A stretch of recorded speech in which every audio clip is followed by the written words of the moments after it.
વેશ્યાવૃત્તિ પણ આ જે સ્ત્રીઓ કરે છે એ પણ સમાજની સેવા જ છે ને. પોતાની ફિલ્મના પ્રમોશન માટે રાજકોટ પહોંચેલા મોના થીબાના શબ્દોએ વિવાદનો મધપૂડો છંછેડ્યો છે, કારણ કે વૈશ્યાવૃત્તિ જેવી પ્રવૃત્તિ વિરુદ્ધ કાયદો છે. સભ્ય સમાજ પણ આવી પ્રવૃત્તિને ધૂતકારે છે. જો કે મોના થીબા વૈશ્યાવૃત્તિને સમાજ સેવા ઠેરવી રહ્યા છે. વળી પોતે એવું પણ સ્વીકારે છે કે મજબૂરીમાં કેટલીક મહિલાઓ આવી પ્રવૃત્તિમાં આવે છે. સમાજને એક મેસેજ છે, વેશ્યાવૃત્તિ પણ આ જે સ્ત્રીઓ કરે છે એ પણ સમાજની સેવા જ છે ને. નહીં તો કેટલા બહેન દીકરીઓના બળાત્કાર થાય, કેટલું બધું થઈ શકે. આ પણ એક પ્રકારની સમાજની સેવા છે. અને એ સ્ત્રીઓની આ દુઃખની વાત લઈને આવ્યા છે, એની વેદના, એની અંદર શું ચાલ્યું છે, એની કઈ મજબૂરી છે, એ વાતને લઈને અમે આવ્યા છીએ. મોના થીબાના આ નિવેદનથી ખળભળાટ મચી ગયો છે. કોંગ્રેસ નેતા જેનીબેન ઠુમ્મરે માંગ કરી કે મોના થીબા માફી માંગે. તમારે આના માટે, આ સ્ટેટમેન્ટ માટે શરમાવવું જોઈએ, કારણ કે સંજોગો ને પરિસ્થિતિ કદાચ ગમે એ હશે. ઘણા સમય પછી ગુજરાતી પિક્ચરમાં તમારું પુનરાગમન થયું, એના માટે તમને અભિનંદન પાઠવું છું.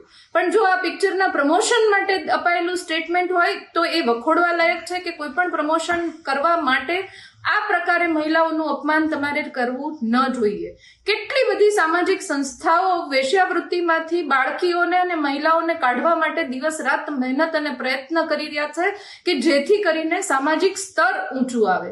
કેટલી બધી એનજીઓઝ આ મહિલાઓને ફરીથી સોસાયટીમાં પ્રસ્થાપિત કરવા માટે મોટી મોટી મુહિમ ચલાવી રહ્યા છે, અને ત્યારે તમે આવું સ્ટેટમેન્ટ આપો છો કે આ પણ એક સમાજ સેવા છે, તો હું માનું છું ત્યાં સુધી આના માટે તમારે જાહેર મીડિયાના માધ્યમથી માફી માંગવી જોઈએ. અને જો તમને એવું લાગતું હોય કે તમે જે કીધું એ બરાબર છે, તો હું પણ જાણવા માંગુ છું કે આવી સમાજ સેવા કરવા માટે કેટલી બહેનો સામેથી આવે છે, કે કેટલી બહેનો આ સમાજ સેવા કરવા માટે જ્યાં છે ત્યાં પોતાની એ જ પરિસ્થિતિમાં રહેવા માંગે છે. એટલે તમે આનો અભ્યાસ કરો. જો સમાજ સેવા કહેવાતી હોય તમારા મતે, તો આનામાં કેટલી મહિલાઓ જોડાયેલી છે આ સેવા કરવા માટે, અને હજી પણ એમાં ગરકાવ રહેવા માંગે છે. એટલે માનું છું ત્યાં સુધી આવા પરિવારમાંથી આવતી મહિલાઓ કે જેમાંથી તમે મોનાબેન આવો છો, એને આ સ્ટેટમેન્ટ નથી શોભતું, પણ તમે જે પણ સંજોગોમાં આપ્યું હોય ભગવાન સદબુદ્ધિ આપે. રાજકોટના સામાજિક અગ્રણી પરસોત્તમ પીપળિયા તથા વિજ્ઞાન જાથા પ્રમુખ જયંત પંડ્યાએ પણ આ નિવેદનની આકરી શબ્દોમાં નિંદા કરી. આ નિવેદન છે એ અપરિપક્વ છે, અને તે જે માહોલમાં જીવી રહ્યા છે તે માહોલ પૂરતું સીમિત ને મર્યાદિત હોવું જોઈએ. કારણ કે સંસારમાં અનેક પ્રકારના લોકો સાંસ્કૃતિક રીતે જીવી રહ્યા છે, ત્યારે એમને સમગ્ર સમાજને ઉદ્દેશીને આવું નિવેદન કરવું ન જોઈએ, બચવું જોઈએ અને આનાથી દૂર રહેવું જોઈએ. ત્યારે સમાજ સેવાનું એક બંધારણ હોય છે, નૈતિકતા હોય છે, રાષ્ટ્રને સમાજને સમર્પિત હોય છે, અને એમાં પરોપકારની ભાવના અને માનવતાવાદને વિશ્વસનીયતા હોય છે. જ્યારે વેશ્યાવૃત્તિની અંદર માત્ર ને માત્ર લાભ અને શોષણની વાત હોય છે, અને લોકોને પ્રલોભન આપવાની વાત છે.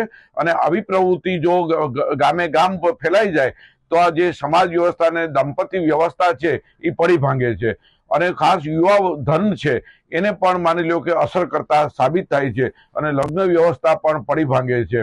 જ્યારે વેશ્યાવૃત્તિને કોઈ વ્યક્તિ એમ કે આ સમાજ સેવા છે, ત્યારે જરૂર દુઃખ થાય છે. એટલા માટે થાય છે કે આવી પ્રવૃત્તિને કાયદાકીય પણ પ્રતિબંધ આપવામાં આવ્યો છે, એના નીતિ નિયમો બનાવ્યા છે, એ કોઈ રોજગારીનું સાધન નથી તેવું પણ કહેવામાં આવ્યું છે, અને ગુનાને પાત્ર પણ થાય છે. આ વાત બેહુદી છે, પોતાના અંગત સ્વાર્થ માટે, અને પોતાના માની લ્યો કે કોઈ ફિલ્મ છે, કોઈ કલાકાર છે, એ પોતાને લાભ માટે ને પોતાને બહિષ્કૃત કરવા માટે આવી વાત કરતા હોય છે, અને સમાજને હાનિ પહોંચાડવા માટે કરતા હોય છે, એવું સ્પષ્ટ લાગે છે. એ વાત મેં મારી ફિલ્મ શક્તિની વાર્તાના અનુસંધાને કરી હતી. જ્યારે આ ફિલ્મના રિસર્ચ માટે હું ગઈ હતી, ત્યારે એકચ્યુઅલી હું એવી સ્ત્રીઓને મળી હતી, અને ત્યારે એમણે મને કીધું કે અમારી એટલી મજબૂરીઓ હોય છે કે અમારા બાળકને જમાડવાના અમારી પાસે પૈસા નથી, અમારા પુરુષો કંઈ કમાતા નથી, વ્યસની છે, તો ઘર કઈ રીતે ચલાવવું. એટલે એટલી મજબૂરી ઘરમાં થઈ જાય છે કે મારે આ કામ કરવું પડે છે. તો મેં એ લોકોને સવાલ કર્યો કે તો પછી તમને મનમાં કેવું ફીલ થાય છે, તમને શું વિચારો આવે છે? તો ત્યારે એમણે મને કીધું કે બેન, ગમતું તો કોઈને ના હોય, પણ કરવું પડે છે, પરિસ્થિતિ એવી છે. અને પછી અમે એમ વિચારીએ કે કંઈ નહીં, આનાથી અમારા ઘર ચાલે છે, મારા છોકરાઓના પેટ ભરાય છે, પણ એક જાતની સમાજ સેવા અમે કરી છે, એવું અમે અમારી મનને મનાવીએ છીએ, એવું સમજાવીએ છીએ જીવન જીવવા માટે. તો એ વાત એ વાર્તાને અનુરૂપ હતી, એ વાત મેં હું કરી રહી હતી, પણ એ અલગ રીતે લેવામાં આવી છે. પણ તે છતાંય કોઈના દિલ દુભાયા હોય, કોઈની દિલને ઠેસ પહોંચી હોય, એ બદલ હું માફી માંગુ છું. હું ક્યારેય આ પ્રકારની વાતમાં સંમત નથી, હું ક્યારેય સપોર્ટ નથી કરતી. આવું ન જ થવું જોઈએ. પરંતુ ફિલ્મની વાત હતી, ફિલ્મની વાર્તાની વાત હતી, ત્યારે પ્રેસ કોન્ફરન્સમાં મેં આ વાત ફિલ્મના અનુસંધાનમાં મૂકી હતી.